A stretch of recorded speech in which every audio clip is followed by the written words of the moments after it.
is another kitchen table conversation with K-Pro Cowlazars. Tonight, we wanted to go over something.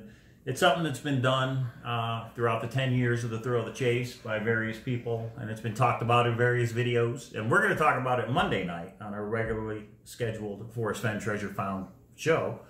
But tonight, we wanted to talk about FOIA, and I'll go through the easy part. FOIA, if you don't know, is F-O-I-A and stands for Freedom of Information Act. But I don't think a lot of people really understand what that means.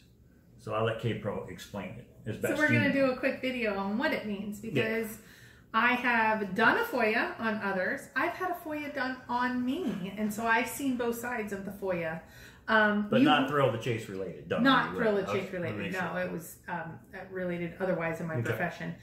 You will hear a puppy panting in the background. She is doing fine. Some of you are like, is she okay? She is. She's on medicine. She is a 70-pound dog, and she's 15 years old. So we're going to try to keep this brief, though. So let's talk about what a FOIA is and what it's not. Because a lot of people are like, why don't you just FOIA Forrest emails and Forrest life? And yeah. So there's some things that a FOIA does and a FOIA doesn't do. And then there's two other categories of freedom of information records that I'll go into. So let's talk about a FOIA.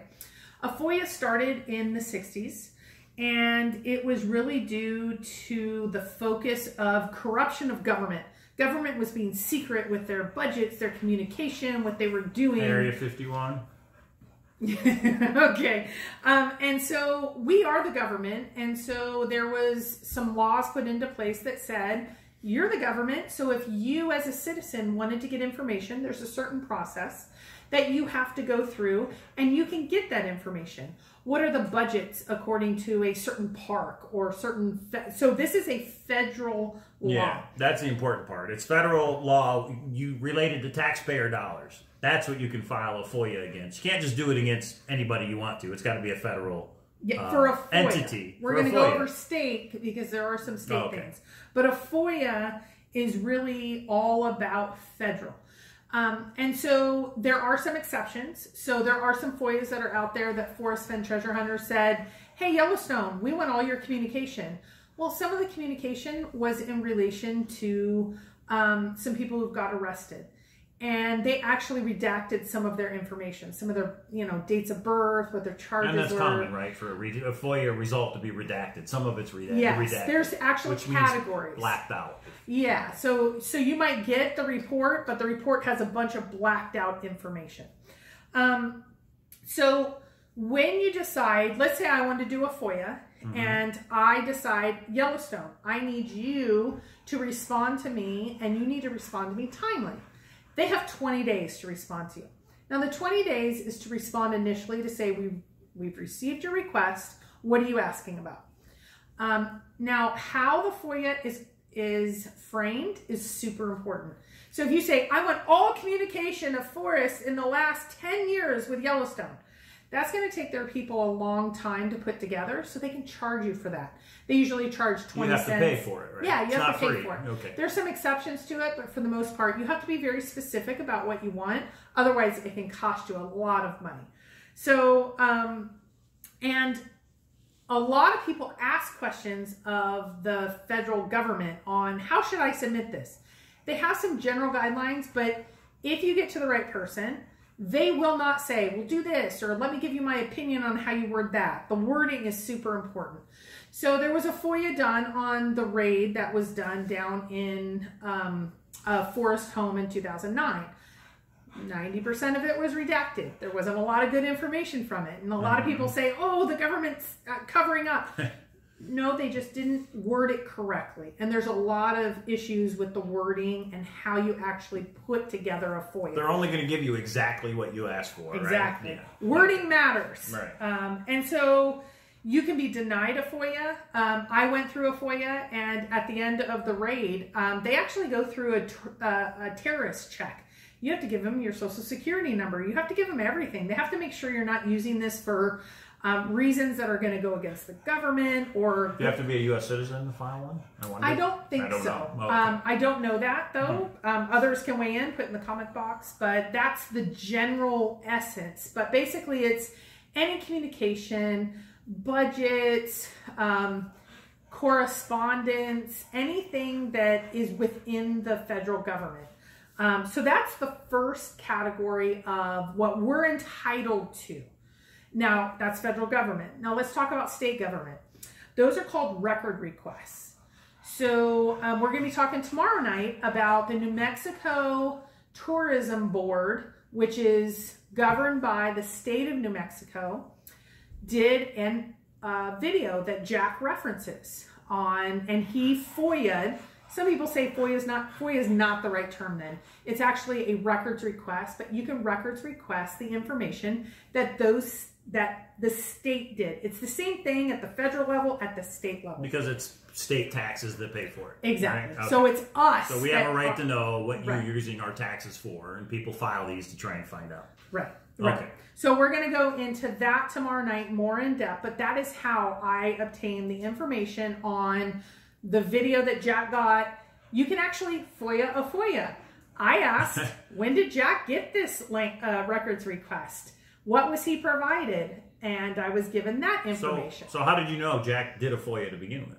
So Jack stated in his Medium article, and then put on his YouTube, there is a video, and here's the uncut New Mexico Tourism Board or tourism I remember that video. Okay. And so I FOIA'd that video to see if they matched. And we're going to talk about that Monday night. About that. Yes. Yeah, interesting. Okay. Yeah. So you FOIA'd to find out what information Jack got in his FOIA. Yes. And you can FOIA a FOIA. You can say how many other people have and who are they. All that information. So once you FOIA somebody, your information can become public. It's a part of public record. And during that process, you sign a lot of things. You can even be asked to notarize certain things. But a private person can't file a Freedom of Information Act on another private person's dealings or records or whatever. Right, so it has to be federal or state government. It has to be government. Okay. But there's one exception to this. And this is the third one that we're not going to talk about tonight, but I probably get more questions about it. What about charities? Charities? 503, what is it, C or something? 503C, but there's a variety of them. But, like Forrest said, I donated, or Collected Work said I donated a certain percentage of TTOTC to charities.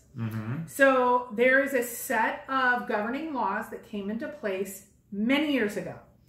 And basically what people were doing is saying, I'm going to donate all this to charity, give me money. And then they weren't doing it. So then there's been a lot of things in place to ensure that you verify that information. I can check and say, did you give it to who you said you were going to? It gets a little dicey because if you talk about politicians, who is donating how much, there's actually been some court appellate decisions in the last month or two that actually do not allow you to know the individual contributors to political parties because they're getting some backlash, etc. But here's the information, and I just looked this up for you, but this isn't a rabbit hole I have gone down. So it's basically based on financial transparency. If somebody says I'm a nonprofit, that means something, and they have an application process. It's within your right to request what that is. The second thing is annually they have to submit their board of directors, their major donors, their top 10 people that were paid. There's a set of financials through the IRS that they're required to submit. Both of those are Records Act. You are able to request it, and they are required by law under penalty to provide that. And they have a certain timeline. And I'll go over that super briefly just to answer the questions. And then, again, I'm not a lawyer, though. I don't play one on TV. Yeah, we're not lawyers. Make sure that's clear. I've been a part of a nonprofit for quite a while, and I know the process. So you can request through the entity of the 503C for their application, their information within their application, and their annual information. That's their basically their budget, what goes to the IRS, I thought and you were their saying donations. where warm water's home. That's what you said where, but go ahead, sorry. No. So you can do this in two ways. You can do it in person if they have an on-ground facility. They have to provide it within the day. If they don't, they can be penalized. We're going to go outside of that because there isn't an on-ground facility for from what I understand of the 503C that is set up for the TTOTC. So I didn't even know we were going into that. Okay. I'm not going into this. I'm only going to just provide it, and then I'm going to be done. I just wanted to provide it. Okay. So you can provide in writing to the person that is responsible for the 503C. They have 30 days to respond to you. They have to provide the application and the annual information that you request. So fees apply though, just like the FOIA. It's 20 cents per page, any substantial research they had to do, etc. If they don't respond in 30 days, you are entitled to $20 a day penalty. If they don't provide the application, it is, let me make sure I get this right, a $10,000 maximum, $20 per day. If they don't provide the annuals, there is no max, and actually I might have this backwards. $20 per day, the 10K is maxed at the annual information, but if it's their application, it is no max. Their application and details should be provided. Who are their board of directors? Who is it's kind of like our business license, but if we were a public entity or a charitable entity, we would have to provide that. They have to provide that within 30 days. The annual is necessary, but it maxes at a 10K penalty. I know nothing more than that. If you want more information, go to the Alliance for Justice or the IRS fact sheet 2002-100, and they can provide you more information. I know some people are going down that rabbit hole. It's not one that I've gone down yet because I don't believe it gives us the answer of where the treasure chest was, and that's my main focus right now. So what I think for the thrill of the chase, I think FOIAs have been filed probably against Yellowstone National Park more than anybody else. And you can file them against Yellowstone National Park because that's a federal park or run by the federal government. Correct. But we know that the finder in 2018, and you're going to see there's a little bit of discrepancy of when he said he got it and when New Mexico the finder being Jack? The finder, if you believe it's Jack, is Jack. I did confirm that Jack did request through a Records Act request that particular information. What information? The New Mexico nothing to do with Yellowstone National Park. Correct. Oh, okay. So it can be state or federal. Whether we call it Records Act or FOIA, doesn't really matter. But I want to make sure we're back in New Mexico, not Yellowstone, for Jack. I can't say that exactly. I will say for this video tomorrow, it is based on the New Mexico. Is there potentially some additional FOIAs coming underway? Jack has said that he does not want to discuss his communication with Yellowstone Park, but that can be FOIA'd. So I'm not saying anything will come of it. This does take a long time, especially with Yellowstone. They are not responsive very quickly, so you have to go through a process. But I will say tomorrow is based on New Mexico. So on tomorrow's, do you get actually what he requested from New Mexico? I mean, do you have the actual FOIA?